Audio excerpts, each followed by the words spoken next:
খুবই কম সময়ের মধ্যে সুস্বাদে ভরা লোভনীয় করে বানিয়ে নিলাম দই পটল। এই দই পটল দিয়ে খেয়ে নিতে পারবে তোমরা এক থালা গরম ভাত। বন্ধুরা, রোজ রোজ তো মাছ মাংস খেতে ভালো লাগে না, তো ভাবলাম যে আজকে একটু এই পটলগুলো দিয়ে একটু আলাদা ধরনের একটা কিছু বানাবো। তো এই দেখো, খুব সুন্দর বড় বড় পটল এনেছে বাজার থেকে, একদম তাজা পটলগুলো। তো এই পটলটা দিয়ে আজকে একটি বানাবো রেসিপি, সেটা হলো দই পটল। তো তোমরা ভিডিওটি ফার্স্ট টু লাস্ট দেখতে থাকো, তোমাদের কিন্তু ভালো লাগবে। যদি ভালো লাগে তাহলে দেখো, ভালো না লাগলে দেখো না। আর এটা হচ্ছে একদম খাঁটি দেশি গরুর গায়ের দুধ এটা। তো কালকে রাত্রে আমি দই পেতে রেখেছিলাম। এই দেখো, খুব সুন্দর একদম চাকা চাকা দই পড়েছে এই যে। তো এই দইটা দিয়ে আর হচ্ছে পটলগুলো দিয়ে তো দই পটল বানাবো।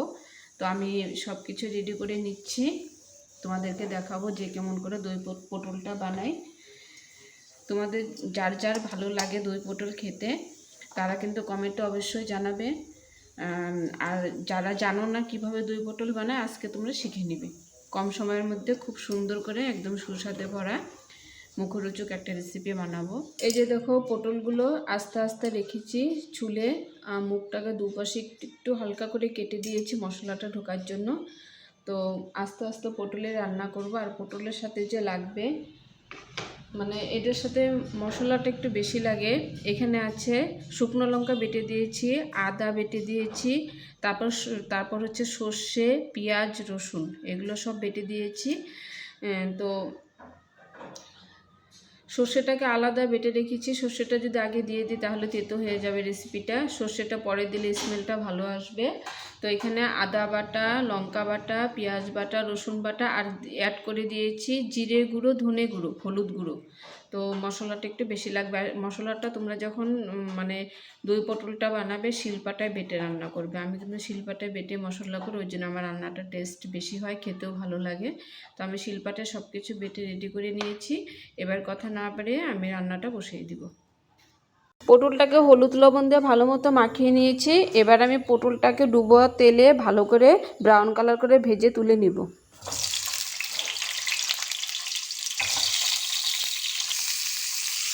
পটলগুলো যে পর্যন্ত ব্রাউন কালার চলে না আসবে সেই পর্যন্ত এমন করে ভাজতেই থাকবো। পটলগুলো ব্রাউন কালার করে ভেজে নিয়েছি। পটলটা কিন্তু ভাজতে ভাজতে সেদ্ধ হয়ে গেছে। এবার পটলগুলো সব নামিয়ে দিব। পটল ভাজা তেলে ফোড়ন দিয়ে দিচ্ছি তেজপাতা, কালো জিরে, শুকনো লঙ্কা। এবার দিয়ে দিচ্ছি পেঁয়াজ বাটা, আদা বাটা, রসুন বাটা, মশলাগুলো যে বেটে নিয়েছিলাম এগুলো দিয়ে দিলাম।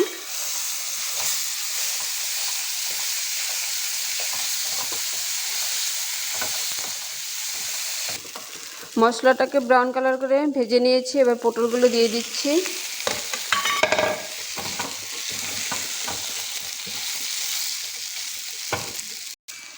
মশলাটা পটলের সাথে ভালো মতো মিশিয়ে দিয়েছি। এবার দিয়ে দিচ্ছি সর্ষে বাটা। সর্ষেটাকে একটু ভাজা ভাজা করে নিব।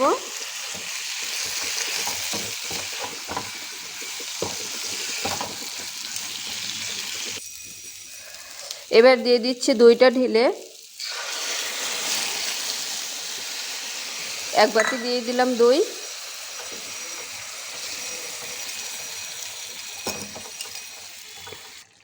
দিয়ে দিচ্ছি স্বাদ অনুযায়ী নুন। দিয়ে দিচ্ছি কিছু কাঁচা লঙ্কা চেরা, খেতে কিন্তু বেশ লাগবে। বন্ধুরা, আমার তো সুগার আছে, চিনি দিতে পারবো না, তো আমি সুগার ফ্রি টেবিলে দুটো দিয়ে দিচ্ছি। একটু এটার মধ্যে মিষ্টি দিতেই হবে, কারণ দইটা তো টক, একটু মিষ্টি না হলে কিন্তু খেতে ভালো লাগবে না। তো একটু সুগার ফ্রি দিয়ে দিলাম।